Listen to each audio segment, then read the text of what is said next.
mpere kuri uyu munyamakuru mugenzi wacu watanze interview ku ijwi rya Amerika.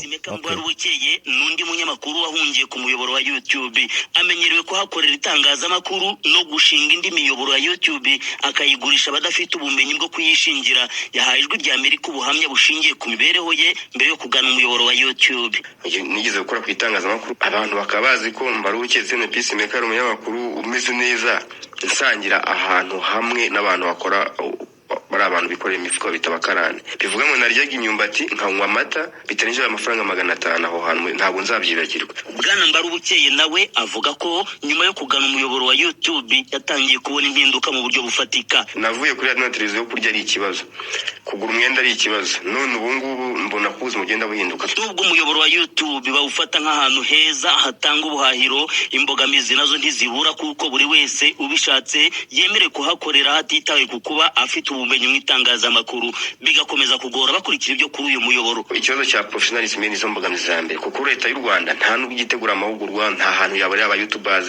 ntizanditse muri RGB, ntizanditse muri RMC. So ibyo biravuga ngo niya economy iri mu itangazamakuru iduhesha umwanya w'151 mu 180 ikaduha amanota 38. Ibyo ntiwabihisha, ibyo ntiwabihisha. So rero icyo warumbajije uvuga uti kutayemera cyangwa kuyemera ni uburenganzira bw'umuntu, ariko findings ngewe nakubwiye ko aho ntemeranya nayo ni mu buryo bwa redaction, kuko nk'ubarandika ngo nta kinyamakuru cyandika ku mpapuro habe namba, nibaza ko wenda nka kimwe cyangwa bibiri wabibona ibyo byose. Hanyuma icya kabiri, ino raporo ikindi yiyibagije ni kimwe twaherewe, ubuhungiro ntabwo babuhaye amanota, nta namwe bavuga bati nabake basigayemo. Abo ba Jean Paul kujyanwa kubera ngo bakoze inkuru z'abana ibiki ahangaho uhavuga iki kubijyanye n'iki n'umutekano? Uretse ndebe ibyo raporo ivuga ku mutekano, ariko ku mutekano twabonye 140 twabaye 143 tugira amanota 40. Hanyuma raporo ikavuga kandebe ibijyanye na security icyo babivuzeho, noneho duhurize hamwe ku bijyanye n'umutekano. Ku bijyanye n'umutekano bavuga ko abanyamakuru bacunzwe cyane, banekwa, bahagarikwa, bamwe bakabura. Ariko aha bashyiramo data zakera ni hahandi nkubwira kubogama, kuko baravuga ngo kuva muri 1996 muri uno mwaka, dore data z'uno mwaka zivuga ko nta munyamakuru ufunzwe, nta n'umuntu wa societe civile ufunzwe muri 2023. Ariko ku bya security bagasubira muri 1996, bati guhera muri 1996 hari abanyamakuru 19 bapfuye cyangwa bakanyuruzwa bakaburirwa irengero, hari n'abandi 35. Ariko raporo yo nakubwiye ngo ifite findings nziza, ifite n'imyandikire mibi mibi ibogamye, ariko ibyagaragajwe byo sava, byo nemeranya nabyo hejuru ya 80%. Ari amanota n'imyanya nemeranya nabyo. Urwego rwa polisi kuba ari urw'umutekano yaba ariyo mpamvu yibanze yo kugongana n'abanyamakuru by'umwihariko, kuko irabara RNP kuri Keve, irabara RNP kuri Jean Paul, abantu ku giti cyabo. Erega kamere z'abantu muri nuko mba ndi kubyoroshya, nanga gukoresha amagambo yazamo kugira ibyo nshinja abantu bamwe, ariko hari n'ubikora. Bariya ba Kevebo ni bisanzwe, ni confidence bahabwa n'itegeko, baracyafite ya myumvire yuko umuntu ushinzwe umutekano hari indongo nakorwaho abo kwa Kevebo nicyo ngicyo ni confidence z'urwego. Ariko kwa Jean Paul nibaza ko harimo n'abantu ku giti cyabo, abantu ku giti cyabo kesi bakayigira iyabo kurusha uko bayigira iri hagati y'itangazamakuru n'urwego. Mu bintu bya Jean Paul rero hajemo kuba kubyiyegereza kurusha uko byaba iby'urwego byabaye iby'abantu, kuko nanjye urumva uko Jean Paul yafashwe pratikoma singubeshye, ntabwo nahamya ko ntabwo byari bisaba imbaraga zakoreshejwe kuri iriya nshuro ya kabiri. Imbaraga zakoreshejwe ntabwo zari ngombwa, ntabwo zari ngombwa. Jean Paul yarasanzwe akorana nabo kumuhamagara, wamuhamagaye se yaga kukwitaba gutwika amazutu naho ya Jean Paul wenda ngo hari abavuga ko ngo wenda byari kugira ngo bamufate telefone ye nta kirahinduramo, ariko ngira ngo nabyo niyo nese bamuhamagara ari kugenda atayitwaye. Ngewe nagiyeyo nyuma ya Jean Paul n'ubu twavuganaga ncata nta wigeze ayisaba ngo ayirebemo, kandi ibyo bambazaga harimo gihamye Chelsea yo mbihakana wenda bakayireba, bambazaga ku muntu kandi uwo muntu chat twagiranye nari nyifite. Ariko kube uko batekereje bajya guhamagara Karegeya, iyo banatekereza ko bajya guhamagara Jean Paul ntabwo ECD iba yarabaye. Oya rwose oya, nibyo barore yavugaga ngo ntabwo igihugu ari paradizo, nta nubwo abakozi b'inzego ari bamarayika. Waba wifuza kugura no gutuma ibikoresho by'ikoranabuhanga hanze y'u Rwanda ni Dubai no mu Bushinwa udahenzwe bikanakugeraho byihuse cyane? Nguhitiyemo Feliz Technology.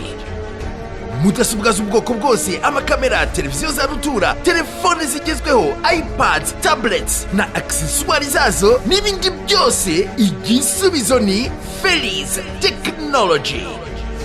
Mudatenguha ku mwimerere w'ibikoresho wifuza, nta na kimwe kibuzemo, n'ibiciro biri hasi nk'ikiranguzo.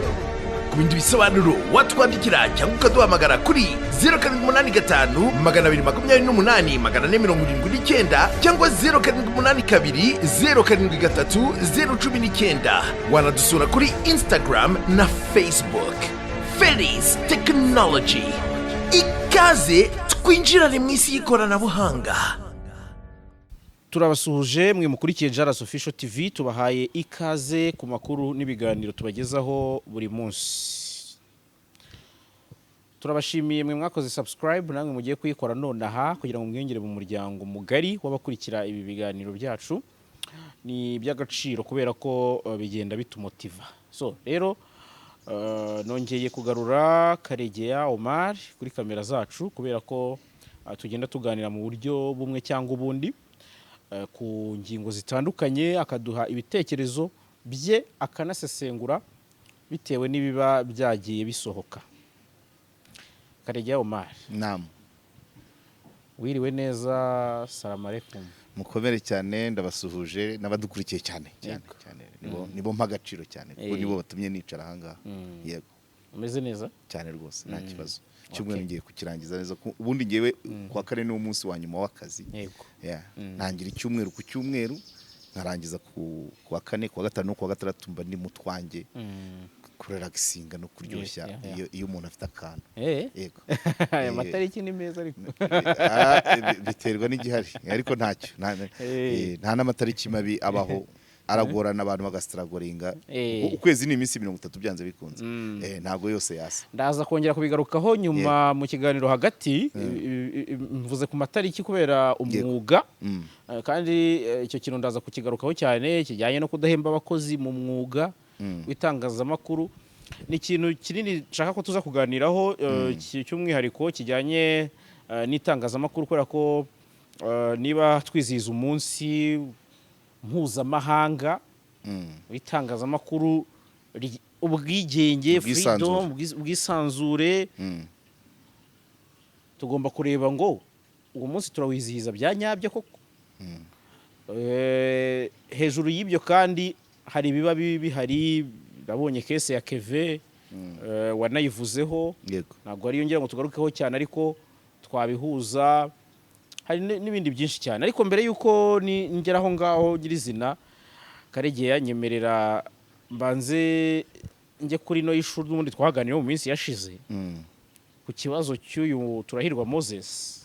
Ubwo twakiganiragaho hari ibyo watangaje. Yego. Nerekanye uko mbibona. Werekanye uko ubibona. Uravuga uti case ya Moses akurikiranyweho icyaha gito mu byo yakabaye akurikiranyweho.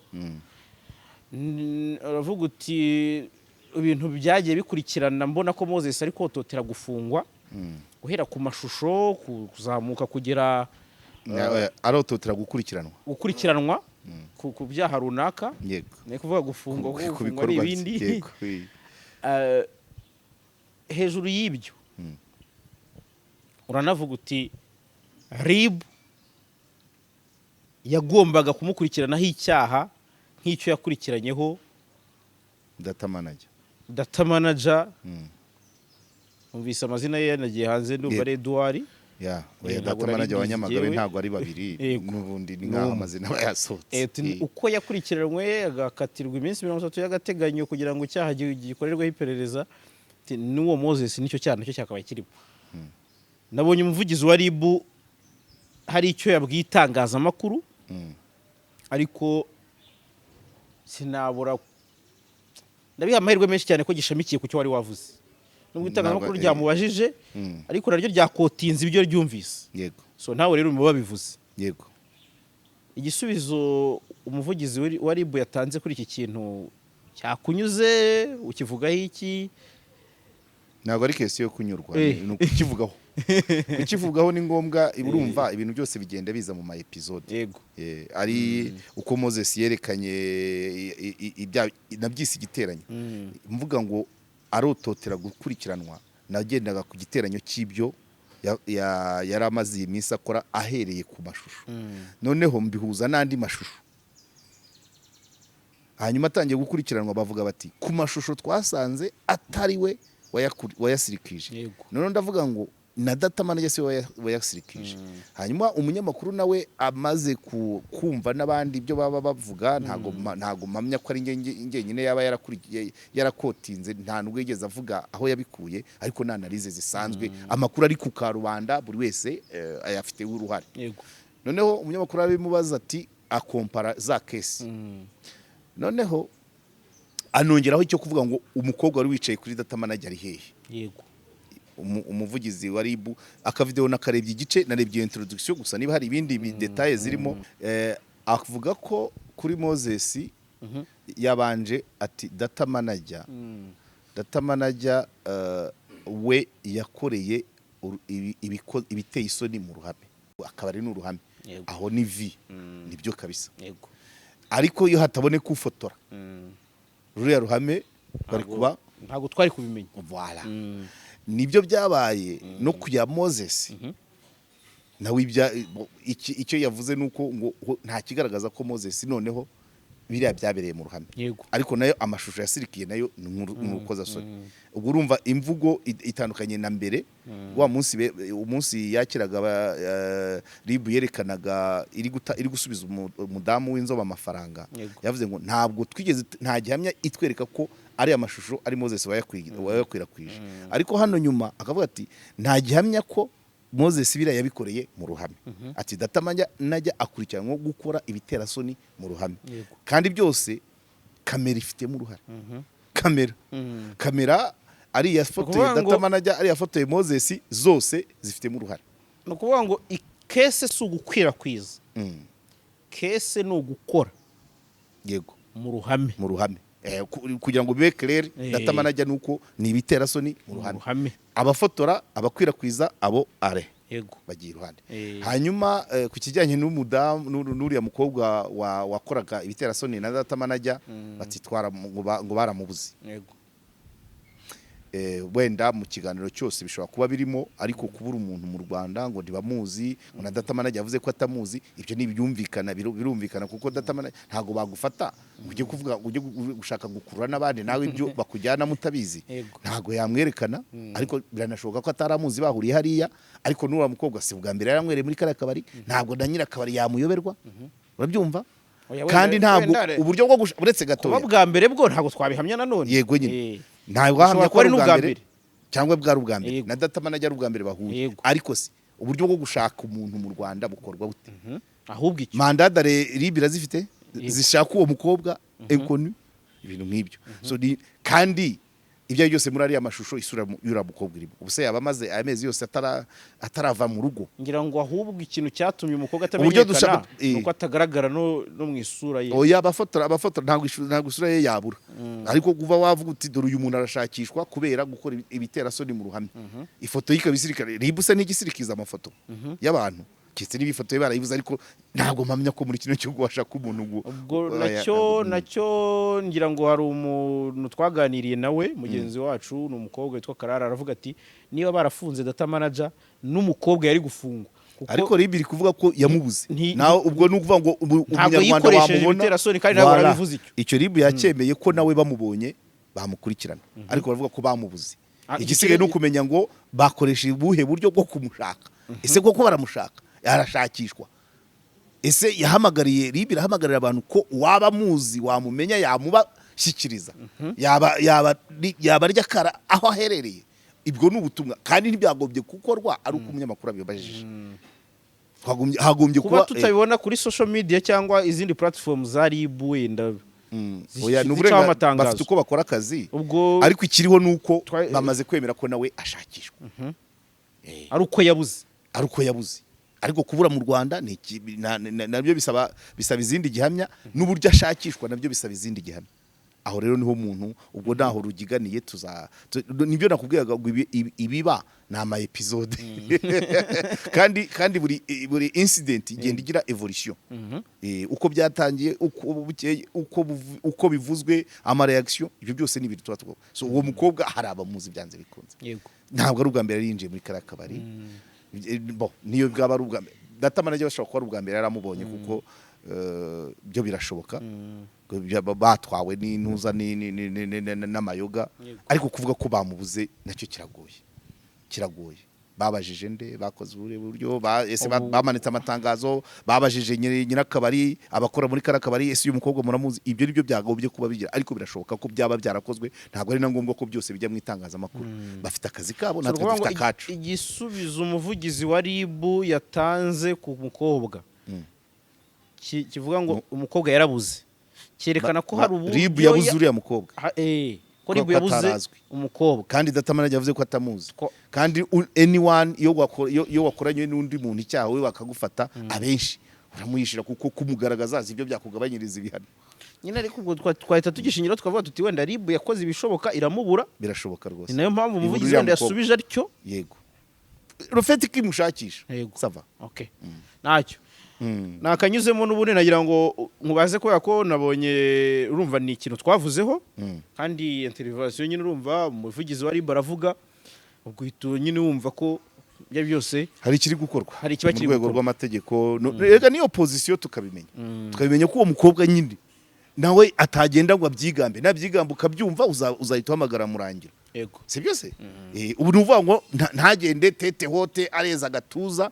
ngo data manager arafunzwe ngewe ndi libre itangazo ryasohotse ko nako ubuvugizi wa RIB yavuze ko nuriya mukobwa ashakishwa umuzi umubona umwumva arafasha inzego z'ubugenzacyaha ubwo beze nanjye ndari batangiye nibyo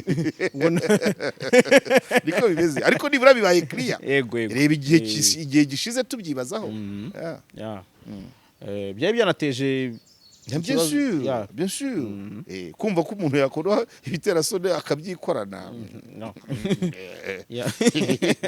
byasabaga clarité anyway so rero ngira ngo karakanyuzemo nkuko ndi kubivuga icyanzinduye hanini no kugira ngo twiganirire kuri iki kintu cyitwa uyu mwuga wacu itangazamakuru muri rusange ntabwo turi buvuge byose uko byakabaye ariko turagendera kuri icyo kintu kijyanye n'ubwisanzure n'ubundi bigendana n'umunsi mpuzamahanga wizihijwe aho turi bubisanishe n'ubundi n'imibereho y'itangazamakuru n'abarikora na raporo ya Reporters sans frontières yego Reporters sans frontières nabonye u Rwanda rwose rwazamutseho imyanya 5 yego ibyo byose turaza kuba tubigarukaho mpere kuri uyu munyamakuru mugenzi wacu watanze interview ku ijwi rya Amerika yitwa Etienne Mbarubukeye Peacemaker yego abenshi bamuzi muri ibi bintu by'imyidagaduro cyangwa se iyi mihanda tuvuge gutyo social media twarakoranye kuri job center uramuzi abenshi bamuzi nka punditi bura nawe ngarasesengura nawe niwe punditi cyane niwe uriya niwe pundit. Mbwari bukeye n'undi munyamakuru wahungiye ku muyoboro wa YouTube amenyerewe ko hakorera itangazamakuru no gushinga indi miyoboro ya YouTube akayigurisha abadafite ubumenyi bwo kuyishingira. Yahaye Ijwi rya Amerika ubuhamya bushingiye ku mibereho ye mbere yo kugana umuyoboro wa YouTube. Nigeze gukora ku itangazamakuru abantu bakabazi ko mbari bukeye zino peacemaker umunyamakuru umeze neza nsangira ahantu hamwe n'abantu bakora bari abantu bikoreye imifuka bita abakarani. Bivuga ngo naryaga imyumbati nkanywa amata bitarengeje amafaranga 500 aho hantu ntabwo nzabyibagirwa. Bwana Mbarubukeye nawe avuga ko nyuma yo kugana umuyoboro wa YouTube yatangiye kubona impinduka mu buryo bufatika. Navuye kuri radio na televiziyo kurya ari ikibazo, kugura umwenda ari ikibazo, none ubu ngubu mbona ko ubuzima bugenda buhinduka. Nubwo umuyoboro wa YouTube bawufata nk'ahantu heza hatanga ubuhahiro, imbogamizi nazo ntizibura kuko buri wese ubishatse yemerewe kuhakorera hatitawe ku kuba afite ubumenyi mu itangazamakuru, bigakomeza kugora bakurikira ibyo kuri uyu muyoboro. Ikibazo cya professionalism nizo mbogamizi za mbere kuko leta y'u Rwanda nta nubwo igitegura amahugurwa, nta hantu yabarira aba YouTubers, ntizanditse muri RGB, ntizanditse muri RMC. Ugibona abantu bakora inkuru bango hano ngo n'umuntu yarongoye kandi atashatse anahari. Bivuga ngo ntabwo dufite uburyo bwa professionalism bw'imikorere, ari nacyo kintu gituma Rwanda batizera content rimwe na rimwe zacu kuko biragurana kumenya ukuri. Navuga peacemaker n'undi munyamakuru nakayavuga ndi umunyamakuru atari umunyamakuru katazi etike na nkeya zitangazamakuru. Ijwi rya Amerika ntiyabashije kumenya umubare w'abanyarwanda bakoresha umuyoboro wa YouTube batangaza amakuru anyuranye. Ni ihurizo rikomeye kumenya umubare wa nyawo w'abakora batyo kuko hari ubwo ushobora gusanga umuntu umwe afite imiyoboro myinshi itambutsa amakuru atandukanye. Mu minsi ishize urwego rw'abanyamakuru bigenzura mu Rwanda rwasohoye reka tugarukirizaho ni reportage ya Eric Bagiruwubusa ku Ijwi rya Amerika aho yaganiriye nyine n'uyu munyamakuru. Uyu ni umunyamakuru wize itangazamakuru. Ndamuzi. Ubwo ndi kubiklarifia kugira ngo abantu bataza kuvuga ati wenda umuntu from nowhere yarabyize abikora kinyamwuga yatangaga ubuhamya. Mpera aho ngaho Karegeye. Gira icyo tubwira kuri ubu buhamya bw'uyu munyamakuru ugendeye ku byo usanzwe uzi kuri iri tangazamakuru dukora. No, ariko niba kuvuga ko yasangiraga ubundi tubyita kurya mu byiciro. Burya buri wese yakirira mu cyiciro cye. Yaryaga muri restaurant yaba icyiciro cya mbere. Nicyo bivuga. Yavuga ati umwumbati n'amata 500. Nayo yayabonye urumva niko yarabayeho. None akavuga ati nabonye ubuhungiro kuri YouTube. Hanyuma ananaliza avuga ati YouTube nubwo ari ubuhungiro bwa benshi bushobora gutunga abanyamakuru ariko biragoye kwizera content yo kuri YouTube kuko bamwe na bamwe mu banyamakuru bo kuri YouTube ntago ari aba professionnel. Wenda ntibabyize ariko kubyiga sibyo bigira aba professionnel kuko dutegereje abaryize ni nkaho ritabaho benshi kubera ibyo bibazo birimo benshi bajya gukora ibindi ariko hakaba n'abandi bari bayemo bahuguwe bafite icya kabiri umunyamakuru mu Rwanda n'ufite ikarita ya RMC rimwe na rimwe kuri YouTube hakabaho n'abantu bakoraho badafite ayo makarita. So ibyo rero ni nkaho ari byo yavugaga ariko ikigaragaza ko yabonye ubuhungiro. YouTube yabaye ubuhungiro bw'abanyamakuru bamwe na bamwe, professionnel ou non professionnel, qualifié ou non qualifié, ariko donc YouTube gerageza kubatunga ibakura muri cya cyiciro cya mbere bamwe bageza mu cya 4 cyangwa icya 5. Ibyo nibyo rwose n'ukuri uko ibyo avuga n'ukuri. Yego ibyo avuga n'ukuri ariko impamvu mbihereyeho nuko ari cya kintu ntago gihuriye cyane n'ubwisanzure no kwishyura ukizana kw'abantu bakora itangazamakuru ariko ngihereyeho kubera ya miterere y'umwuga. Yego. Mbere na mbere. Uyu mwuga wavuzweho kubaho ari umwuga abantu bakora badahembwa. Ntabwo ari byo bavuga. Yego. Ni biriho. Nawe uri umunyarwanda unawuba murabibona. Yego. Ni nayo mpamvu pourcentage y'abafite contrat y'abahembwa irangana iki par rapport y'abasigaye. Kandi urakubwira ati haraho nakoraga njya mu cyiciro cya mbere none ubundi mu cyiciro wenda cya 3. Nahereye aho ngaho nyine kubera ko kugira ngo tutaza kuvuga ngo itangazamakuru wenda hari bitagenda neza ariko naryo wenda hari ibyo riba ryabanje kudakora neza uhera kuri ba owner bibitangazamakuru nibyo turaza kubiwe. Urumva kujya kuri ba abo banyine mu banyamakuru nyirizina mbere yuko bajya guhutazwa nuko kugira ibyo bibazo bindi mu mwuga.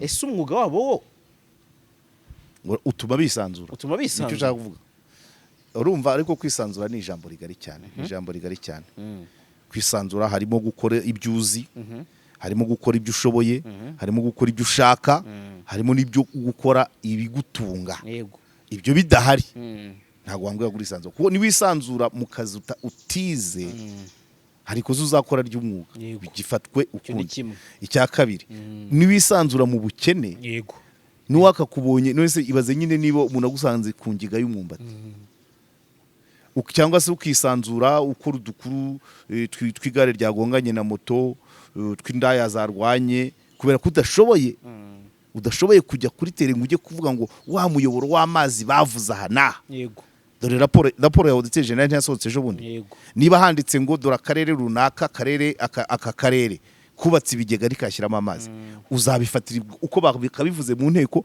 ntushoboye kujya kureba koko bya bigega niba ari byo ejo niwicara ikigali ugahamagara meya kubwira ati reka barabeshya ibigega byuzuye amazi azakubeshya kuko ko udafite ubushobozi bwo kuhagera uzisanzura uteze uragendera ku makuru ya meya guhaye uvuze wisanzuye gute ntabwo bishoboka urisanzura nta gikoresho ufite nta mwambaro w'akazi ufite ntabwo kwisanzura burya ubwo ni nacyo cya kintu nashaka kuvuga impamvu navuze nakiri nyirijwi nashaka kugira ngo tuze kuri cya kintu kivuga ngo abanyamakuru barya giti uyu munyamakuru ubayeho gutya mu gitangazamakuru icumi riramuza mu maso ni icumi riburi icumi reka turyihorere ipura yo muri hoteli abantu bumva ko gitari amafaranga urajya kurya ahandi iwanyu wagombye kubuteka iwawe wagombye kugenda ugakora inkuru ugakora interview bundi ugataha ukajya kurya iwawe ariko dufite abanyamakuru bagenda donc kubera ubwo buzima akajya muri hoteli lunch yagera ari nayo saha ya interview akayihorera akajya muri lunch niyo ni giti kuko nakazi ntagakoze ariko umunyamakuru uvuga ngo mfite aho navuye ndataha nge icyo akora arabanza agafata interview hari incident yigeze kuba mu matora y'abadepite 2018 yego 2018 mu matora y'abadepite twagiye muri ahantu inzego z'abagore zari zahurije abagore biyamamaza kugira ngo babigishe kwitinyuka hari ministeri imwe rero yari bifitemo uruhare noneho abayobozi bashatse kuducika tuhabwa ati mubanze buduhe interview noneho uwari organizer uhagarariye ntabwo muvuga izina kuko dufitanye isano ariko yabwiye umunyamakuru w'ikigo gikomeye avuga ati muri rukanswa n'iki ko ahamagaye umuyobozi ngo mu interview kuko yaragiye kugenda ati wikwirukanka saa sita ndakugaburira none ibintu byose babihindutse nuza uramugaburira si wabo ntibateka yazanywe hano n'ibiryo interview imucike urabyumva iyo mivugire y'uwo muntu wo muri ministeri iyo kubwira umunyamakuru w'ikigo ikigo kidasaba umunyu kwa cyo kishoboye ariko aratinyuka aravuga ngo wikwirukanka saa sita ndakugaburira ibyari interview byabanje urabwira umuntu ngo uramugaburira muyaso ko yaje mu kazi yaje kurya ariko urumva iyo myumvire y'abantu niko abantu bafata ariko nawe umwumve inde uwo muyobozi se oya ntago namwumva narababaye kuko icyo gihe ntabwo intervenye cyane isano dufitanye nuko yabaye umunyeshuri wanjye ariko narababaye niba ari ibyo niba ari uko abayeho kubura urakangisha umuntu ibiryo kubera uno mwuga hari undi wabibwira se ashobora itonde ndakugaburira gute se navuye mu rugo badatetse se sinzi ko nabyita kubimukangishanya nicyo cyabaye n'urugero nari nguhaye ariko ubwako niba yarabibwiye uwo ahandi ho bashobora no kubibaha babacunaguza cyangwa babacira mu maso ndumva ngo rero giti ntabwo ari amafaranga giti ni guhera kuri ibyo byose ni transport kujyana mu modoka yabo kuri yatere twavugaga yo kureba bya bigega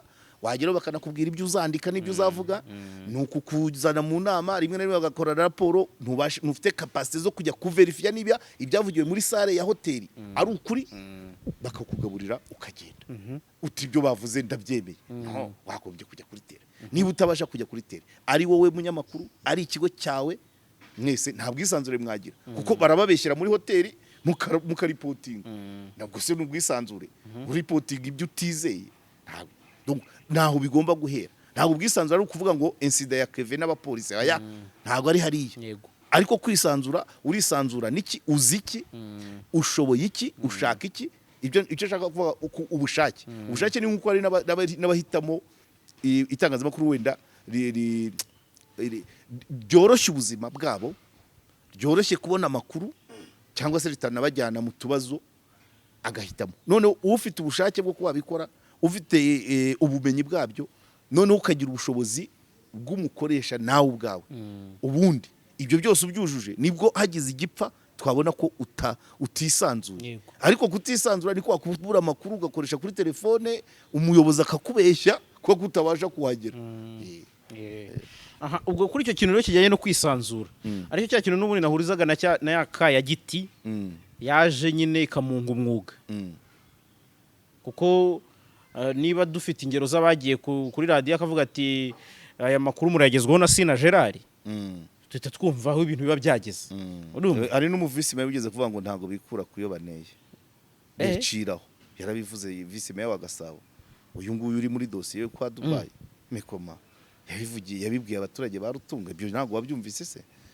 Avuga ku banyamakuru se? Yo cyane abwira abaturage ati none mukishinga bari abantu ntibikura kuyo baneye, baraza basaba 2 3. Hari n'undi wabikoze marerezuma nuko beshi ngenda bashaka kubivuga byose, ariko nkasanga beshi dufitanye aho duhurira. Hari n'uwari visi wari meya forume ya Warusizi kubita imihirimbiri kera abanyamakuru nuza se ubu ni senateri, ariko icyo gihe yarakiri muri minijisi. Ibyo byose iyo bigacira aho ngaho. Ikibazo impact ya mbere abari mu mwuga barakomeza bagatwaza, ariko uwari kuzawuzamo akumva bitwa imihirimbire, ntibikura kuyo baneye, ntacyo bamaze, batunzwe na giti, batunzwe n'ibiryo by'ubusani ba freelancers, ntabakiwujemo no muri ukabona muri kaminuza abantu wenda abari guhitamo itangazamakuru n'itumanaho, abihitamo nabo baraba benshi, cyangwa se n'uwize itangazamakuru yagera hanze mu buzima akifuza kujya kuba communicator PR kurusha kuba umunyamakuru, parce que aho ari guhunga nta gihari, ntago hamutungira umuryango. Rero niyo mpamvu ibyo harimo isano rero y'ubushobozi n'ubwisanzure. Ntago wakwisanzura ntacyo uriho. Ni nkuko wavuga ngo umwana afite uburenganzira bwo kurya, nta n'umuntu udafite uburenganzira bwo kurya. Yego. Ariko afite n'inshingano zo guhaha. Udonize utahashye afite uburenganzira bwo kurya. Iyo utahashye, iyo utakoze ngo uhahe, ufite uburenganzira bwo kuburara. Urabyumva? Iyo ukennye ufite uburenganzira bwo kutagira ubwisanzure. Kuko kwisanzura hari cost. Yego. Hari icyo bisaba. Nanjye icyo nicyo navugaga rero. None urisanzura ugendesha ibirenge, urisanzura imyenda yagucikiyeho, urisanzura utamesa. Uyu munyamakuru aravuga ati ndi kuri radio na televiziyo sinabashaka no kwigurira kenda. Si yabivuze se nyine? Neze sibyo. Niba utabasha kugura umwenda ujyanye naho ugiye, ntubashe kuba watega moto ikugeza aho ugiye ugategereza ko baguha lift. Uyisanzuye utugenda muza abandi gute? Utega lift iyo ugiye gukorana nawe inkuru cyangwa gukoraho inkuru. Ntabwo bishoboka. Araguha ibyo ashaka parce que yaguhaye transport ye. Ni wanga agutaho ngaho kandi ntibyakagombye. Umunyamakuru n'ikigo cye bagombye kuba bafite uburyo bwabo. Yego. Bwo kugera ku nkuru. Ku nkuru kugira ngo rero inkuru watumiriwe watwariwe donc uko byamera kose uravuga kuyizera. Bien sûr. Yego. Bien sûr. Mva kuri iki kintu cy'uyu munyamakuru kugira ngo nze no kubindi duhuza n'ingingo. Iki kintu yavuze ati nawe ni umunyamakuru wahoze kuri radio mainstream, tubivuga uko ajya kuri social media gushakira y'ubuzima. Ikintu duhuriyeho turi benshi, nanjye ubwanjye ndi kwivuga aha, nahoze muri radio, nahoze muri televiziyo, kandi we nazanayisubiramo, ariko inkundura y'abanyamakuru ndetse gatoya akabari abagabo n'inzira. Iki kintu kijyanye no kuba twarabonye inkundura y'abanyamakuru bavuye muri mainstream bajya kuri social media, n'ikintu wari uvuze uti abenshi mu bari kwiga itangazamakuru barashaka kuba aba communicator, aba PR kurusha uko bajya mu maradiyo. Ibintu n'ubundi nabyo tubona kuri babandi twita ko babaye successful muri iryo tangazamakuru, ariko ukabona bahise babyoriyanta mu kujya muri ubwo PR. Abenshi badukurikiye barabizi, ingero zirahari nyinshi cyane babaye aba PR. Nta mezi 3 yashira hatagiye ngira ngo mw'iki gihembwe gishize hagiye 2. Aha. Ni inkundura ya social media twese twabonye ubuhungiro, bivuga uko abagira ubusa numvise ariko yabwize cyane. Ibi bintu bivuga iki? no ariko urumva social media nyine ni ubuhungiro kandi bwiza amaboko mahire abantu bayirimo bose babanje muri ruza kugira ngo umukire wa mbere kuri YouTube mu Rwanda yahoze yanika kuri kinyamakuru online barimo aratembera isi byose uriya twarakoranye twandika inkuru bisanzwe so bishatse kuvuga ngo YouTube social media ni ubuhungiro bwiza bushobora gutunga umunyamakuru akagira naho atashoboka kuba yakwigeza so rero ni uburenganzira urumva ni byiza nicyo gushimwa kuba nayo iriho Marigreke yatangiye mu rwego abantu benshi batayumva uyikoraho bakamufata nkaho ari nk'urugero nkanjye mbere yuko iyi mihanda iza amaradiyo make naragiyeho ni nk'icumi ariko nta nimwe yigeze insubizayo nategesheje moto kugira ngo babyumve nta nimwe yigeze isubizayo nategesheje moto icyo nyashimira wenda nuko yatumye medamenyekana ariko umuntu d'abord umufasha umwanya we kigano kiramara isaha nguhaye isaha yanjye right cyakabiri nguhaye ubumenyi ubwo bwo sinabwishyuza kubera ko nanjye igihugu cyabumpaye nubwo nishyuye ariko si menshi nta birenze kuko ni igihugu cyo kidashyiraho infrastructure zibumpa ntago mba mbufite ubwo simbwishyuza ariko ngwaye time ngwaye n'amafaranga ndonko nkoze mu isakoshi y'umugore kugira ngo mbona ya moto kugira ngo nze mu kiganiro kuri radio yawe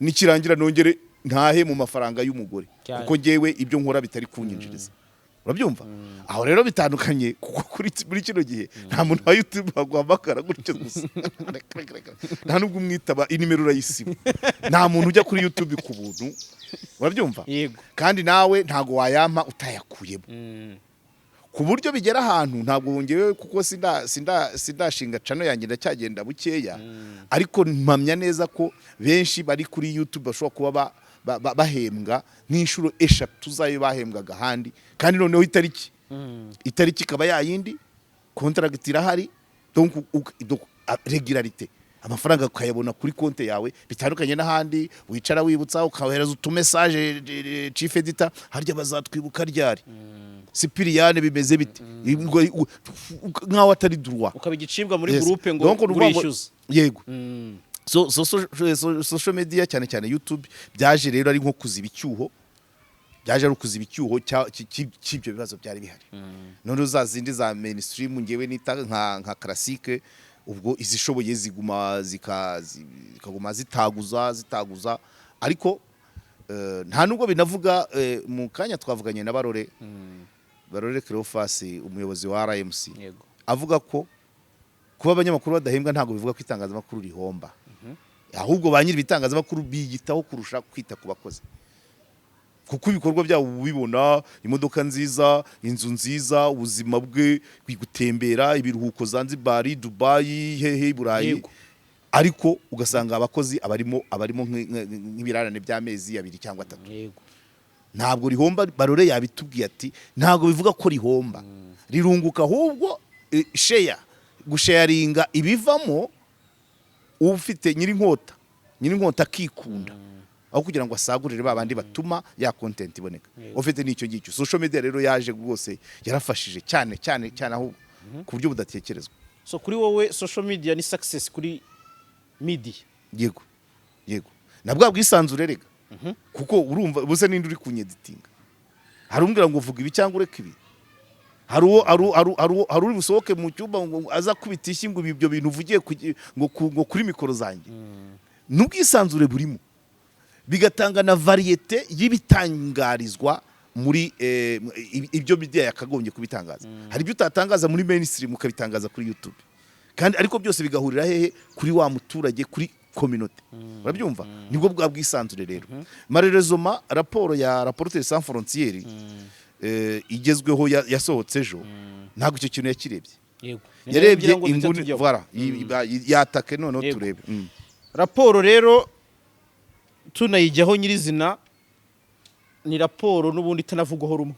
ntagiye na kimwe ntuzitege kwizigera ivugwaho rumwe amaraporo yose akorwa n'ibigo mpuzamahanga rwazamutse w'imyanya 5 abantu bati ariko nubwo ari kuvuga ngo kuvuga rumwe hari n'abavuga bati nta cy'u Rwanda rwose iyi raporo mwayikabirije nta u Rwanda mwarukabirije uburyo wenda rwakabaye ruzamukaho n'imyanya 30 n'uvuga uti have kuri icyo kintu cyo kutavugaho rumwe nuko ari raporo iba yakozwe n'abantu cyangwa oya kutavugaho rumwe ni ngombwa burya n'ikintu kivugwaho rumwe cyose burya ntabwo aba ari cyiza cyane rwose nta na kimwe na JALAS ntabwo abantu bose bayibona kimwe nanjye ubwanjye ntabwo abantu babona kimwe ariko reka turebe noneho ibifatika tutagiye muri speculation u Rwanda rwazamutseho imyanya 5 n'amanota yes uyafite ntabwo ari yose aba ari nini cyane ariko urumva barebye manota batanze barebye mu bijyanye na politike ubukungu amategeko umuco n'umutekano bagenda batanga amanota bakora igiteranyo rero ku buryo ukurikije rero uko kutayivugaho rumwe icyambere abavuga wenda ko yaba ibogama yego bahera kuri bimwe navuga n'uburyo itangira paragrafe ya mbere itangira ifata paragrafe ya mbere iravuga ngo kuva Kagame yafata ubutegetsi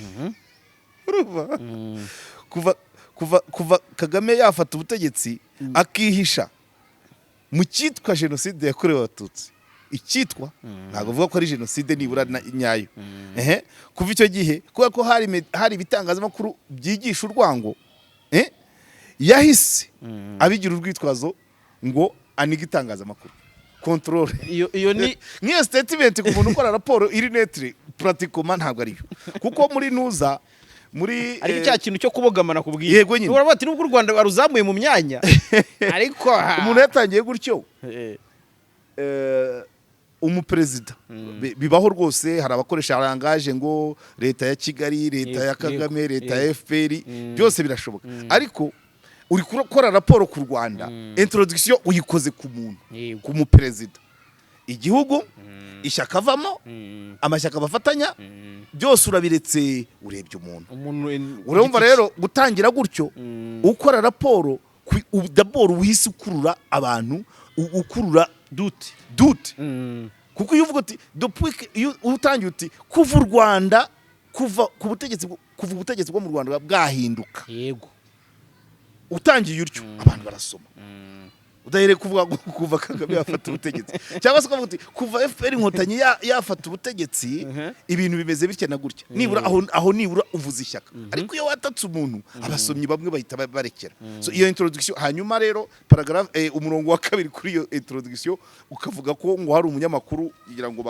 bafezaga allusion kuri John William ngo uyu mwaka ugitangira wa 2023 umunyamakuru wageragezaga kunenga leta kunenga abategetsi yapfuye mu mpanuka itavugwaho rumwe no furu ibintu biri furu idasobanutse iri mu rujijo iyo ni introduction ya raporo pe urabyumva ubundi kakabaye muri za conclusion cyangwa iki ariko iyo niyo introduction ya raporo dore urumva kudahuza abavuga rero ko yaba ibogama nubwo nge muri findings araho mpagaze ariko uburyo bwa redaction bwabyo terime uburyo bakoresha amaterime bakoresha donc cohérence na cohésion ubona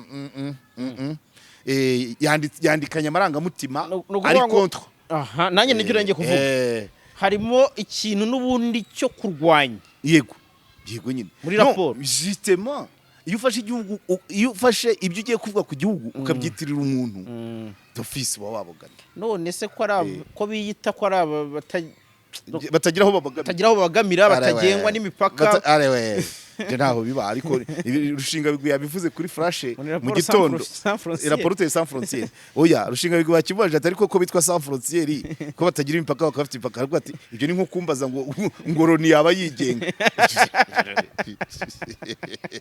so ubwo rero imyandikire ubwayo igaragaza amaranga mutima ku buryo umwanya w'131 u Rwanda ruriho byashobokaga ko wenda rwaburwa 100 ariko nanone nta muntu urutekereza muri 50 bya mbere aho ni kuri findings ariko findings rero iyo urebye amanota batanze iyo barebye kuri cadre politique baruhaye amanota 149 ruburwa 40 kuri kubijyanye n'ubukungu bimwe twavugaga bya peacemaker baruhaye 151 rwabaye rw'151 rugira 38 hariya rwabaye rw'149 muri politiki rugira amanota 40 hanyuma kubijyanye na economy finance rubi rw'151 ku manota 38 bwa bukungu ni niho turi abanyuma muri economy bimwe twavugaga byose bya za giti bya moto byo kudahemba by'amakontra byose birimo aha ku bukungu turi abanyuma 151 tukagira amanota 38 ku bukungu kuko ntiwakwisanzura utafite ubukungu ariko utararenga kuri icyo kintu cy'ubukungu to blaming buretse manze vuge findings kandi kahana hanyuma kuri ahantu turi abambere ni kubijyanye n'amategeko turabijana na rimwe n'amanota 58 aho twatsinze kubera iki dufite access to information dufite media law dufite tusa inyandiko zirahari aho twabonye menshi urabyumva ariko ku by'ubukungu wabonye ko turi ibirizo hanyuma kubijyanye n'umuco na social turabijana na 10 n'amanota 58 naho urumva ko hanyuma ku by'umutekano iby'umutekano ari naho bya bindi bya Kevin na Jean Paul n'abandi n'abantwari biraza turabijana na 43 n'amanota 40 ngaya aya niyo yavuyemo amanota ihwavuyemo umwanya w'131 n'amanota ngira ngo 46 iki nicyo giteranyo none muri ibi hari uruhande rwa rihami urundi mbere na mbere turi muri esheke muri economy ibijitemo muri economy turabijana 51 ku manota 38 nibyo bya bindi rero twabanje byose ntago wakwisanzura ukennye abantu bose tubifate nko muri nutrition mu muryango ntaho utazi ko amata ari meza amagi ari meza inyama ari nziza ku mwana ugikura abifitiye uburenganzira ariko se niba atabifite uravuga ngo ubwo burenganzira buri hehe atabifite so umunyamakuru rero amategeko yaduhaye ubwo bwisanzure access to information harimo n'ibintu byinshi ko nta gikoresho cy'umunyamakuru gifatirwa dufite menshi turabijana na rimwe ku manota 58 n'ibice 82 ariko se amategeko turayashyira mu bikorwa nta buryo ipantaro icitse inkweto ihengamye ubwanwa bwarashokonkoye uravuga ko wisanzuye gute se ujya gutara inkuru ugasaba lift akarere nanjye nibyo nangiye kuvuga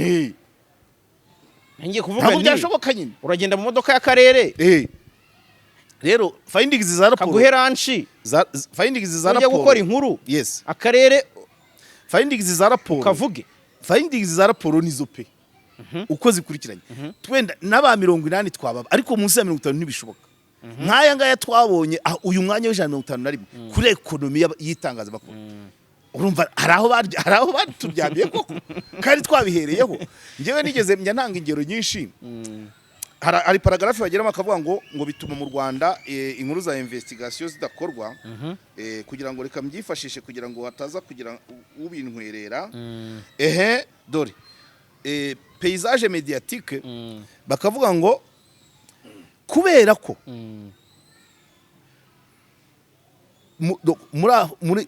mu Rwanda kubera ihohoterwa ry'abanyamakuru muri Afurika amashene ya televiziyo yose akontororwa acungwa na leta cyangwa abakomeye muri leta hanyuma bakagera hasi bakavuga ngo bakanavugamo ko press security yahagaze ibinyamakuru urabyibuka ibyo nabyo kandi nabyo ibyo se babihimbye hari ikinyamakuru cyane cyane mu Rwanda wari uheruka kubona muri gare hanyuma bati noneho la pratique du journalisme d'investigation ibyo ntitwabihuza na corona se oya ntago ari iki kibazo corona se iracyahari bati noneho itangazamakuru cukumbura betse ngo urugero bati itangazamakuru cukumbura ni nkaho ritagikorwa mu Rwanda ikibazo ni bwa bushobozi reka ngo urugero ngewe nigeze kubona igihembo cya RGB muri 2016 ariko iyo baza kumenya inzira naciyemo kugira ngo iyo nkuru isohoke ntago bari kukima iyi nkuru nayigiyemo mfite ibihumbi 17 nahawe na Pax Press ngomba kuzenguruka uturere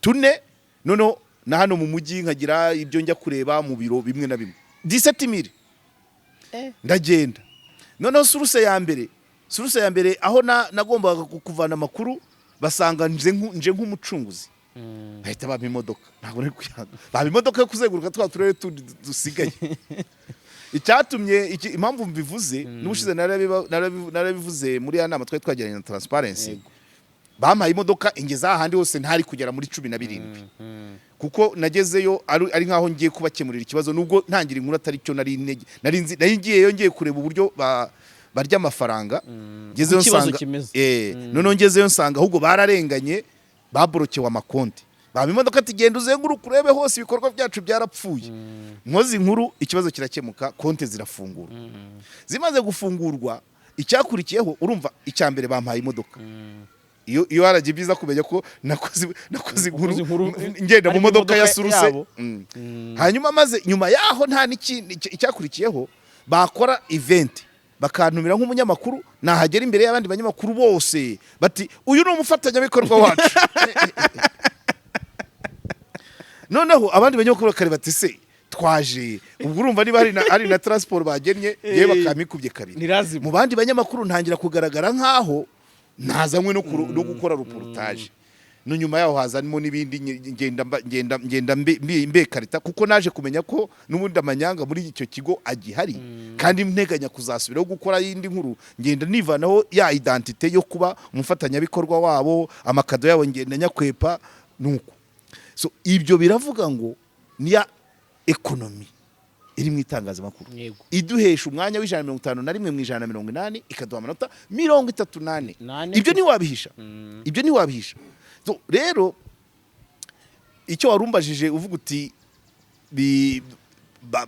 kutayemera cyangwa kuyemera ni uburenganzira bw'umuntu ariko findings ngewe nakubwiye ko aho ntemeranya nayo ni mu buryo bwa redaction kuko nk'ubarandika ngo nta kinyamakuru cyandika ku mpapuro habe namba nibaza ko wenda nka kimwe cyangwa bibiri wabibona ibyo byose hanyuma icya kabiri ino raporo ikindi yiyibagije ni kimwe twaherewe ubuhungiro ntabwo babuhaye amanota nta namwe bavuga bati nabake basigayemo bahungiye kuri social media iyo statement ntayirimo kandi bigaragara ko noneho donc YouTube yaje nko kuziba cyacyo cya economy kandi YouTube iregulatingwa RMC irareba rura irareba hanyuma se internet dukoresha yazanywe yaje iti iyitahaba amabanke muhemberwamo iyatahaba ibyo byose rero kaje ari gakantu iyo baza gushyiraho bakavuga ati iyo baza kurokonesa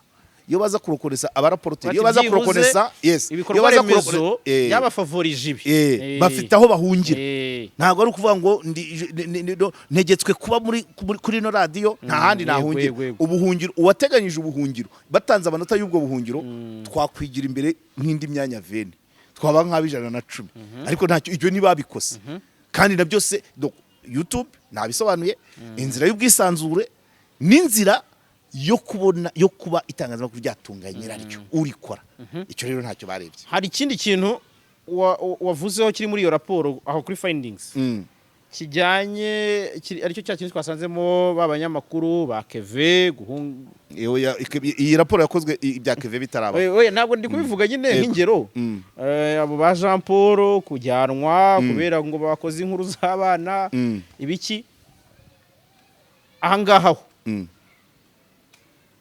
uhavugaho iki kubijyanye n'iki n'umutekano uretse ndebe ibyo raporo ivuga ku mutekano ariko ku mutekano twabonye 140 twabaye 143 tugira amanota 40 hanyuma raporo ikavuga kandebe ibijyanye na security icyo babivuzeho noneho duhurize hamwe ku bijyanye n'umutekano ku bijyanye n'umutekano bavuga ko abanyamakuru bacunzwe cyane banekwa bahagarikwa bamwe bakabura ariko aha bashyiramo data zakera ni hahandi nkubwira kubogama kuko baravuga ngo kuva muri 1996 muri uno mwaka dore data z'uno mwaka zivuga ko nta munyamakuru ufunzwe nta n'umuntu wa societe civile ufunzwe muri 2023 ariko ku bya security bagasubira muri 1996 bati guhera muri 1996 hari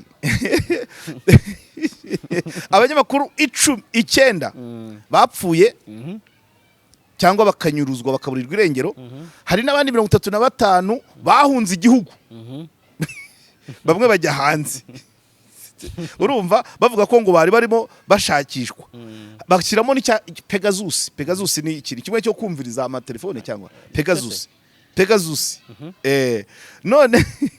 noneho iyi paragraphe ya ntuza yo kuri sécurité nayo igarukaho bati l'enquête et le procès bâclé bati iperereza n'urubanza bâclé ntabwo byumva abadukurikiye bâclé ni nko urubanza niba rurukinano simbizi donc aranyeta ari n'urubanza ku rupfu rwa John William Ntwari rwabaye 19 z'ukwa mbere 2023 byasize igihu laisse de nombreuses zones d'ombre sur les surprofessionnels des médias dans le pays. Iyi ni jugement de valeur. Ngo byasize igihu mu mikorere y'abaprofessionnels ba media. Ibi rero urumva bisaba kuba warakorekse data ukamenya ngo babivugaho iki ni bangahe. Urumva nibyo byari binakubwaga byo kuba ubundi muri raporo nk'iyi hakagombye kubamo objectivité kurusha subjectivité. Iyo rero ubogamye uba wabaye subjectif. Kandi nta na rimwe pratiquement nizabanje ntago babashaka gukora raporo ngo irangire hataje mizina. Donc niyo mpamvu Ntwari ibyagarutsemo umwaka ushize hazagamo Cyuma Hasani na umubavu. Donc ibyo rero urumva bihita bikwereka ngo ari byo na Rushinga bigwi cyangwa Barore yavuze ati ko hari ibyo tujya dukosora ntitubibone muri raporo findings amanota sava. Niyo mpamvu Barore yavuze ati ibyo ntibikabafata umwanya, ariko izi literature zibiherekeje nizo ziri bakantu twa rugondi hene twishi tukwereka ngo babogamiya. Ariko findings izo sha iriya mibare utasomye amatext nta kibazo kirimo, nibyo pe. Hari ikintu bashyizemo ngo mu bigaragaza ko abanyamakuru nyine badatekanye harimo guhunga, kuburirwa irengero, yego gucungwa, kunekwa, surveillance n'uvuga kwa kundi telefone yawe wenda ukumva hari umuntu uyikurikirana cyangwa se aho ugeze ukumva abantu ukabona abantu barimo baragenda basirikira iruhande rwawe. Ibi bintu twabihuza n'ikintu cyabaye kuri Jean Paul Nkundineza mu minsi yashize ko gishobora kuba ishingiro muri raporo. No ntago ko niwe muntu boya ntabyajemo kuza aravuga ati nari narashimuswe, ntabyajemo. Ariko Jean Paul guhera kuri uko yasobanuye ntago nzi ukuri kwabyo. Ubwa mbere yinjira Mabuso avuga ngo bansanze muri parking ku muhanda w'amabuye bajya kumfunga banshinja gusinda ivresse au volant, gutwara nasinze.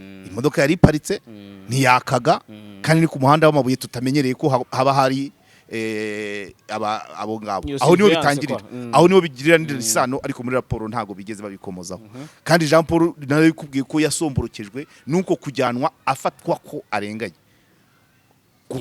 gufatirwa mu modoka izimije iri ku muhanda w'amabuye avuga ko atananyoye n'inzoga akajya kurazwamo hariya, niho yatangiye guhindukira. So ntabwo rero wenda bizaza muri raporo zibutaha cyangwa se sina ngombwa, ariko ni hariya byatangiriye. Icyo ni icyambere agiye avuga ko arengana. Icya kabiri aho ubwa kabiri bamutwara imodoka fime kumugenda yagiye kugura imbuto, kumugenda wo muri saro, imodoka fime kurokinga, kugenda ibyo nabyo paraporo y'ibyo bamubazaga numvaga ari ibintu bisanzwe. Ntago byari gusaba ko agenda kuriya. Kandi icyo bamubazaga niba ari kijyanye n'itangazamakuru RAF yatwemereye abavoka, ntago bamuhaye uwo mwanya wo guhamagara avoka.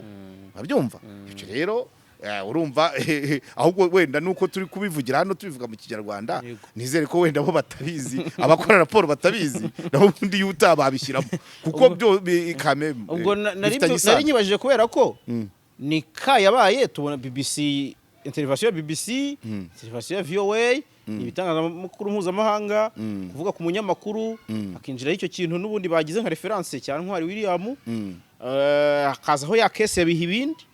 Yego ubwo na ibiha ibindi ntibamuvuzeho, kandi ngira ngo case yabaye imbere ya Bonane se ya ntabyo bashyizemo. ubwo ibyo byose nagira ariko urumva iyo state ira interuro ebyiri za mbere zo kubijyanye n'umutekano harimo surveillance, espionnage, arrestation, disparition. Urumva ibyo byose. Arrestation ubwo ni Jean Paul, disparition ni Bihibidi, espionnage na Pegasus. ahubwo Jean Paul we nawe ngira ngo yibaraga mu kuburirwa porte dispari. Ya ibyo byose urumva byo barabireba mu magambo, ariko mu manota sava, mu manota sava. Literature zabyo nizo wumva amakana.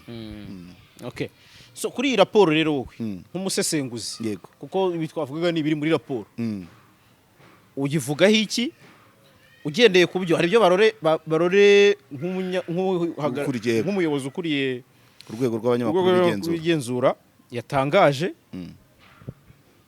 kandi nabyo n'ubundi ni ibivuguruza raporo, wowe uhagaze uteye imetero, kuko nawe hari ukuri kwibyuza.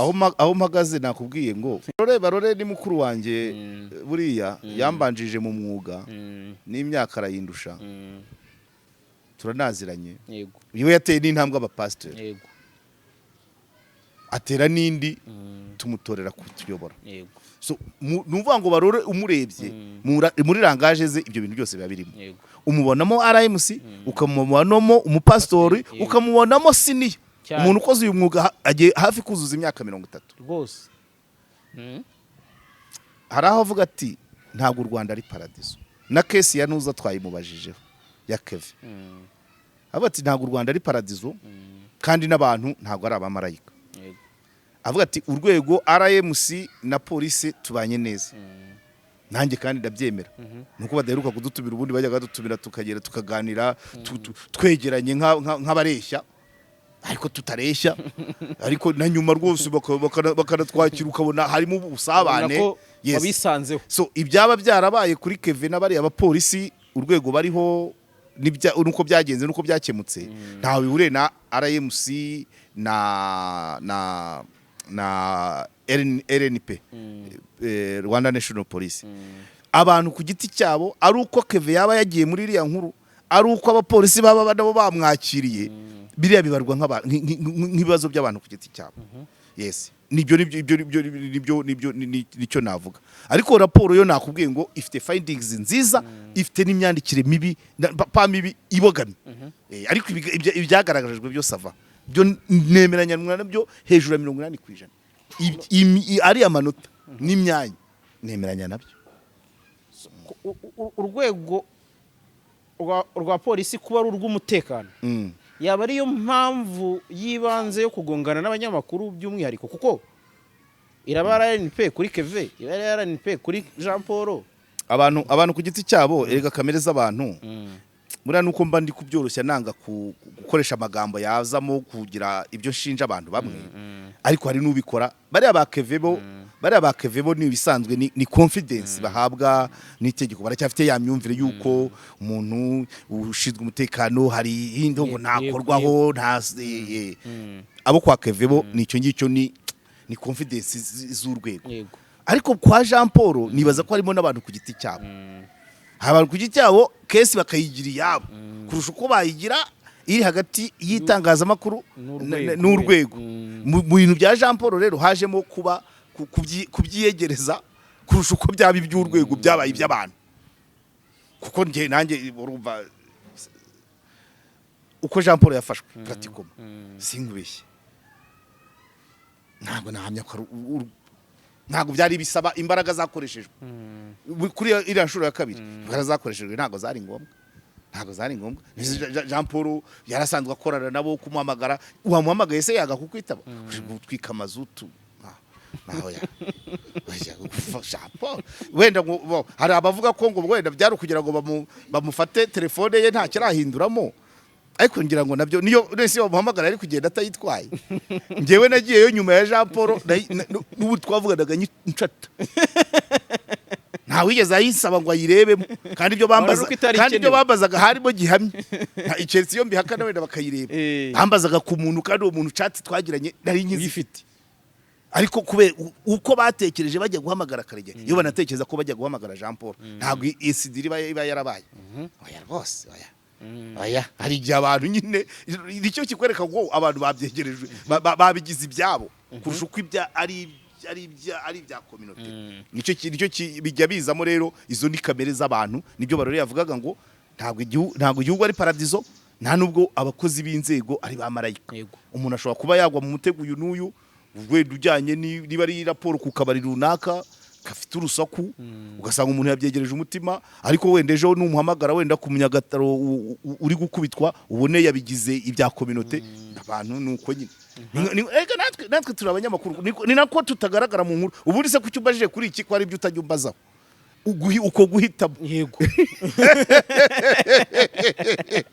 ntabwo ndumva mbaza ifumbire ntabwo ubajije kubiza ko wahisemo ibi donc rero abantu donc byaze bikoze mu kazi ntushobora kwitandukanya n'uburiwe ariko biba bisaba none ongeraho ubumuntu ongera kuba uri umuturage w'u Rwanda un bon citoyen aho ngaho iyo ukinnye kuri ibyo rero ukareba ikigo cyawe ukareba wowe ubwawe ukigira umuntu ukigira n'umuturage w'igihugu iyo umaze kuzuza ibyo ukora akazi neza akenshi so kuri ibi bintu rero n'ubundi nibyo twibanzeho cyane izi findings security n'iki kintu cya economy uko nibyo bibiri twabonye bihungabanya uyu mwuga ariko wibuka ko kujya amategeko turi abambere turabijana na rimwe ureba rero ibyaho twabonye make cyane sava ariko ubwo karakaciro komeza nawe urunze mu rya depite kureba ku mategeko turi abambere pe ndi kureba itagenda sava mugani wa depite wari kugira ngo abantu babyumve ko muri no raporo twemera ko ku by'amategeko yego turi imbere nanjye izo mvuze zitagenze neza rero nshaka kugira ngo utubwire turi kugenda tunasatira umusozo yego mu mboni za Karegeye hakorwa iki kirambye kugira ngo nazo zizihe amanota meza ku yindi raporo tutitaye ko aba bantu bayikora reka manze baheze inguni mu buryo bwabo nsomera ga statement karimo kajyanye n'itangazamakuru paysage médiatique hari aho bavuga ngo itanga kubera ko secteur privé mu Rwanda itari developer ni hari ishora mu itangazamakuru isa naho ihagarariye izindi nzego reka nzindebe uko babikoresheje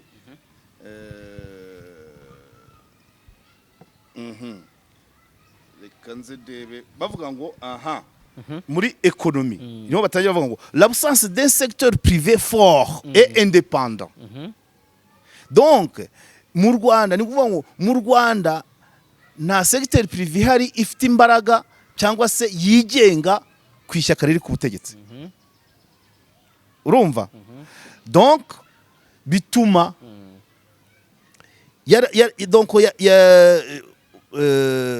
donc bituma publicité ziharirwa n'abari donc na media publique cyangwa se ibitangazamakuru bifite bene byo babanye neza n'ishyaka riri ku butegetsi uri kucyumva icyo kintu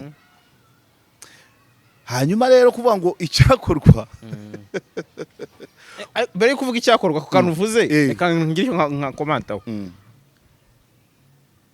oya mu yandi magambo reka imibereho y'itangazamakuru mu yandi magambo icyo ino phrase ivuga nubwo nyine ikoze nabi kwa kuri nakubwiye ngo nta secteur privé indépendant il faut no hari abahari ariko nibashaka gushora mu itangazamakuru ariko bakavuga ngo ryihariwe n'abakorana na amasoko publicité yihariwe n'ibitangazamakuru bya leta nibikorana n'ishyaka riri ku butegetsi iyo niyo ni nkaho hari cyo bashatse kuvuga nanjye ni naho narindi kuri icyo kintu cy'amasoko amasoko publicité kuko ni nabyo bizana ayo mafaranga nyine yego mu minsi yashize ngirana ikiganiro na Jean Lambert Gatare kuri iyi shu twiye kuyikomantaho n'ubundi itangazamakuru aravuga ati hari n'ubwo rega ibintu biba byubakitse ku buryo bigoye yego biragoye ko waza kuri mikoro ngo critique MTN ni urugero cyangwa Airtel mvuge company yaraguhaye n'isoko ariko cya kintu n'ubundi ibyo byo nibyo rwose iyo statement yawe niyo hari uwigeze gukora inkuru nyirawo kuri New Times ikritika nyine imwe muri ayo makampani kandi muri itangamo ntuza ariko nta gihari ntabwo yahembwa umushahara wa nyuma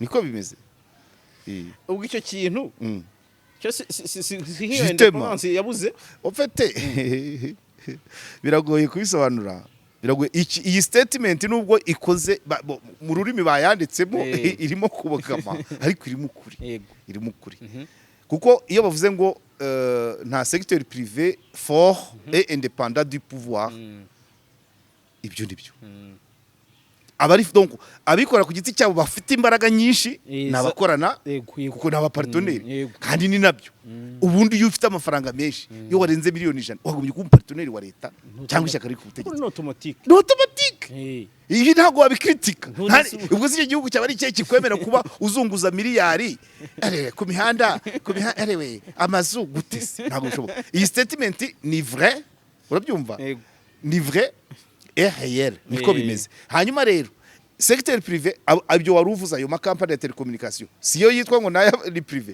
ariko nayo arinjira muri babandi yego noneho nibo batanga publicité nabo bakahande partenaire washinze igitangazamakuru nawe uteye kwa kundi abasigaye rero ubuse mwabaho umuti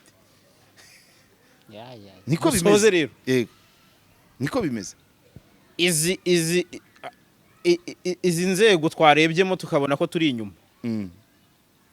domaine segment turi inyuma mu manota yego turakora iki twebwe se abanyamakuru oya twese twakora iki hakorwa iki reka muri za Karegeye biragoye aho turi abanyuma cyane ni mu bukungu yego ni mu bukungu rero twakunze kujya dutekereza ibintu byinshi n'abanyamakuru baroreye navuze ko media police iri kuvugururwa hari bishobora guhindukamo twigeze kujya dutekereza tuti ese nta kuntu abakonsoma reba nk'ayo makampani uvuze ya communication ku umpamagara ngo dupange ikiganiro se wakoresheje imwe muri izo company yego ngewe nemprime bivana kuri internet sinakoresheje imwe muri izo company irimo irunguka hanyuma se kwa proding ikiganiro siyo urakoresha cyane abazakireba siyo yego iyo uyikuraho iki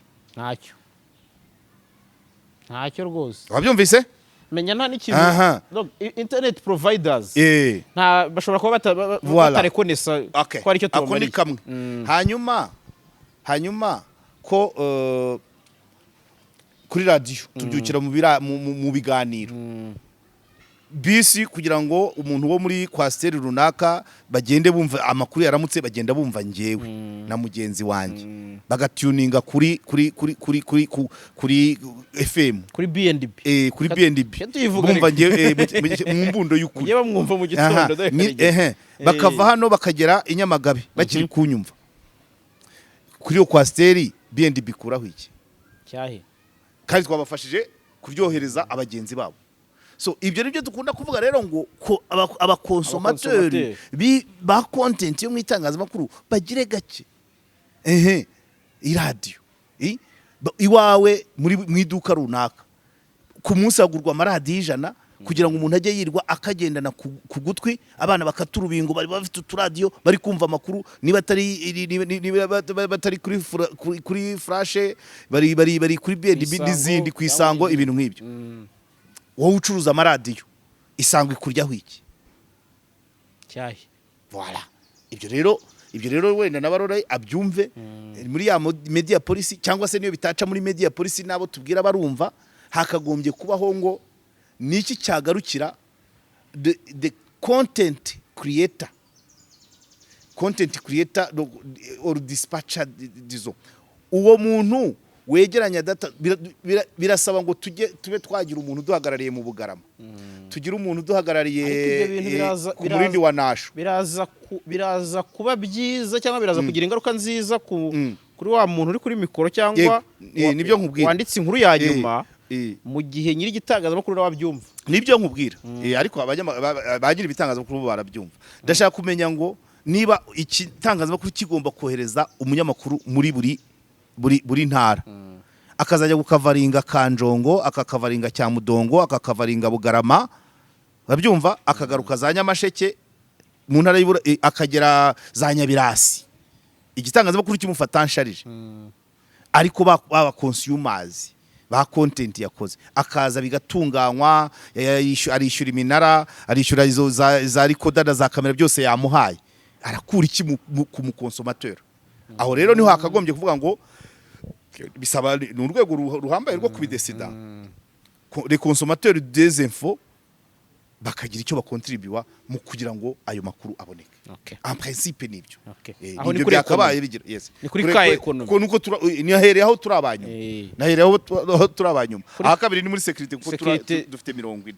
Sibyo se? Naho tumerewe na. Ndanga kugira ndanga kuvuga ibyo ntafitiye gihano. Ye. Okay. Noneho kuri politike na security hose dufite 40.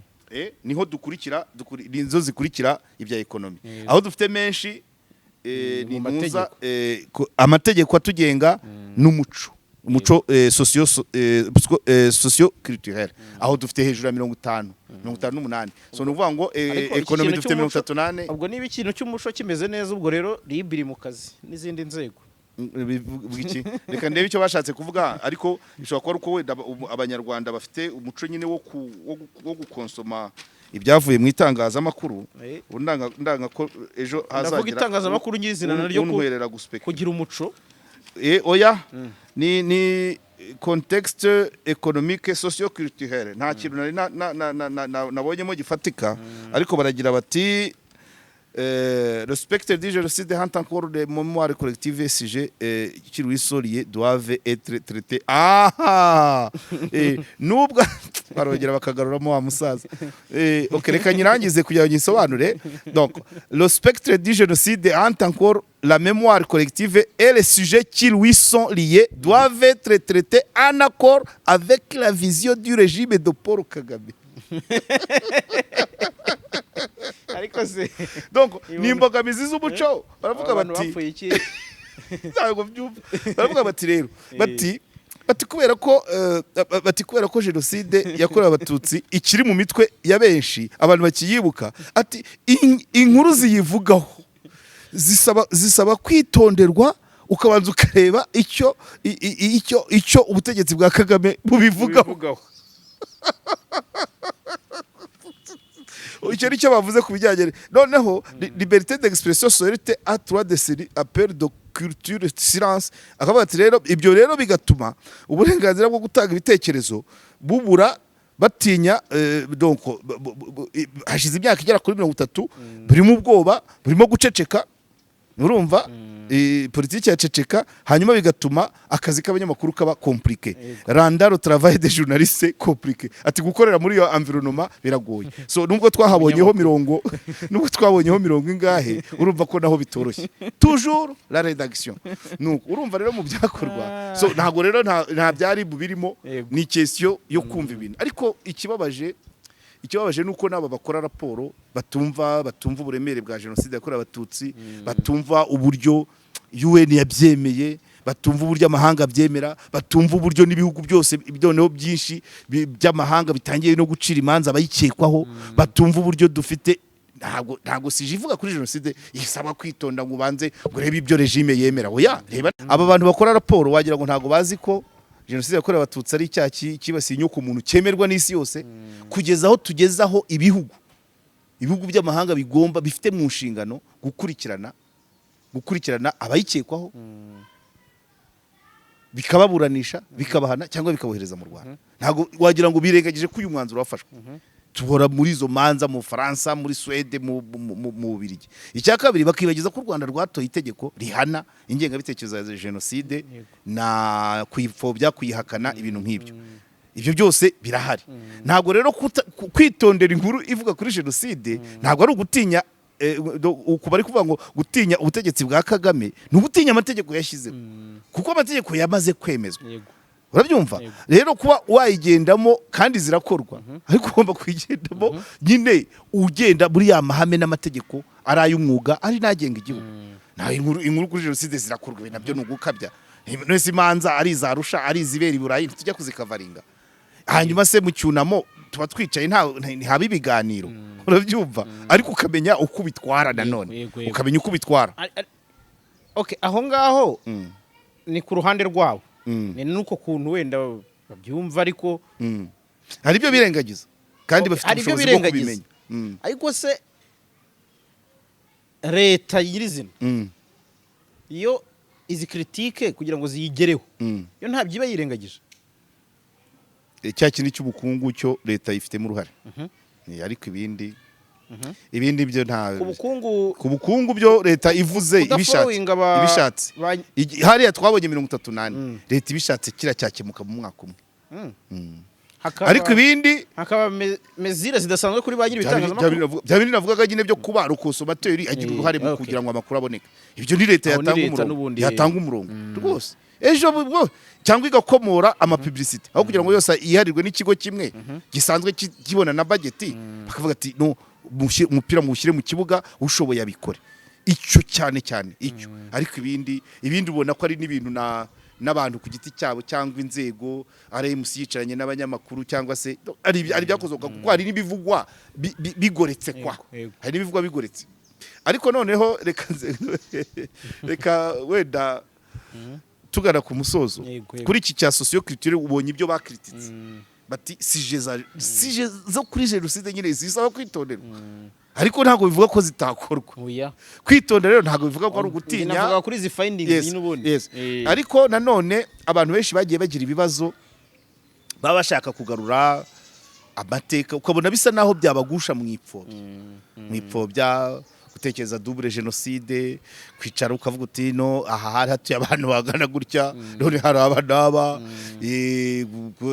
kwitana ba mwana ku mibiri ari ibintu byinshi babibona ari amasije ari sensible nyine niba ari sensible nyine yagendemo neza cyane ariko ntabwo bivuga ngo nuyagendemo neza ntabwo muri butangazwe nanone sibyo se hari ibyo utapfa gukora kuko ibyo byose umunyamakuru daboro ni umusitwaye ni umunyagihugu wemera amateka yacyo wemera ubuyobozi bwacyo so gukora mu murongo w'igihugu ntabwo ari kosa ku munyamakuru nta nubwo ari ukwiboha ntabwo ari ukwizirika pe ahubwo ubwo uburi kumenya ngo itangazamakuru rikorera mu gihugu sakarwa yego sakarwa so wowe munyamakuru uravuga iki urakivuga ute urakivuga ryari no kamemo ntabwo imipira iyo bayihagaritse mu gihe cyo kwibuka kwihagarara n'abanyamakuru ba siporo bakaba basabaga gukora izindi topics nuko ari amateka y'iki gihugu utagira utasibanganya so kugenda rero muri context y'igihugu ntabwo ari kugenda muri igihugu ndavuga u Rwanda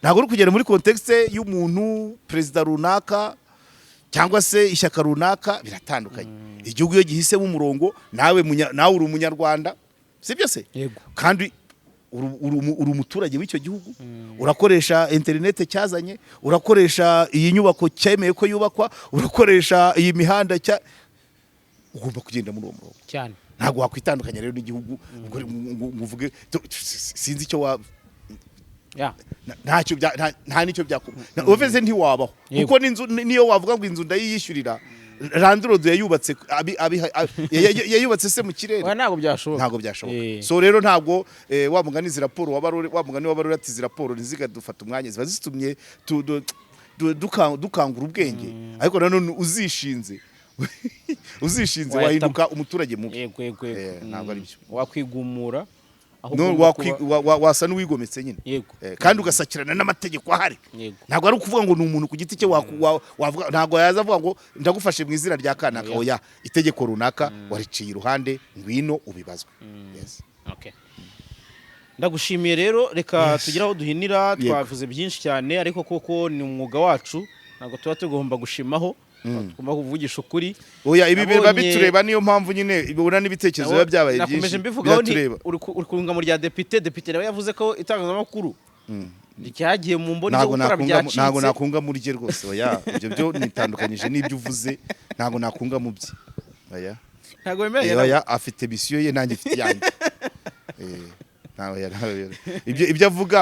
ibyo avuga rese biravuga byagutunga ari byo mba mvuga biravuga byagutunga byo kuvuga ngo nibafungura rubi ngo batanze amazi ngo niba hari umuyobozi ngo wazamuye aho ayobora ngugende niba udafite n'umwanya wo kuhagera ngo ukurikirane baraguhamagaye ngo ngwino urebe hano twafunguye robine ngo amazi kandi ejo iyo robine ari ikamyo ihennye hejuru mu gasozi iri koherezaho y'amazi ngo wandike ngo bafunguye amazi oya nziyewe nzaza nyuma y'icyumweru ndebe ko abaturage bavoma kandi n'ikinyereka ko bavoma nuko bakeye nta ndwara bafite zijyanye n'umwanda nta maga baramesa Nese uri kuzana amazi bakaguma bambaye ibitameshe ubundi ibyo byabibaza iki ibyo rero nibyo yita byacitse nibyo ntago nahuza nawe Depite akeneye inkuru za PR azashinga ikinyamakuru urabyumva azashinga ikinyamakuru yangaje abakozi bajye babikora kuko izo ntizagutunga idea ntago zagutunga hashwe ese we ko ari muri PSD